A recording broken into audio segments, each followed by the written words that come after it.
You're watching CNA Heroes. Here's Lisa Sweet.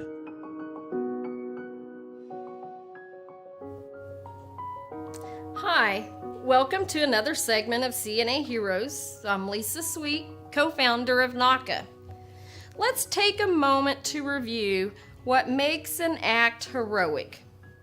First of all, it's performed in service to others in need or in defense of certain ideals. Second, it's engaged in voluntarily. Third, a heroic act is one performed with recognition of possible risks and costs, be they to one's physical health or personal reputation.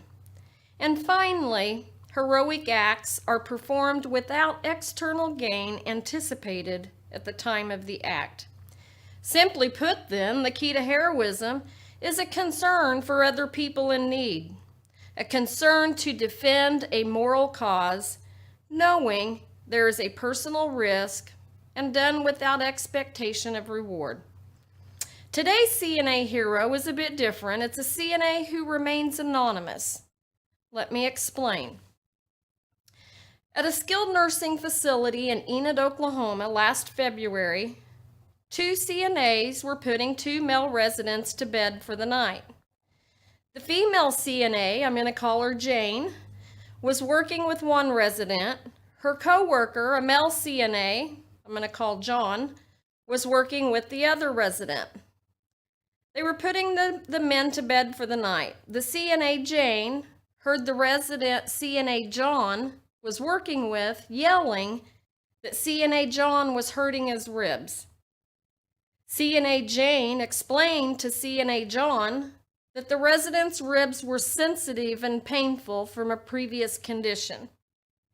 CNA John continued, and the resident continued to shout, "Get your hands off me! You're hurting me!" CNA John then got in the resident's face, cursing him and calling him names. CNA Jane ordered CNA John out of the room. After slinging a wheelchair across the room, CNA John left. CNA Jane then comforted both male residents and ensured their safety and immediately reported the incident to the nurse.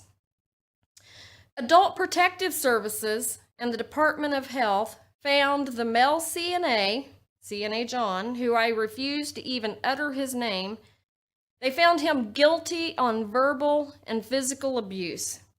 He faces up to 10 years imprisonment and or a fine of up to $10,000 on felony abuse by a caretaker. Because CNA Jane Doe spoke up, she protected that resident from serious injury and potentially many others. Because of Jane Doe, CNA, this abusive caregiver will never work with the elderly again. She spoke up to protect those who are vulnerable and important to her. So today, even though we don't know her name, today we honor CNA Jane Doe from Enid, Oklahoma, CNA Hero.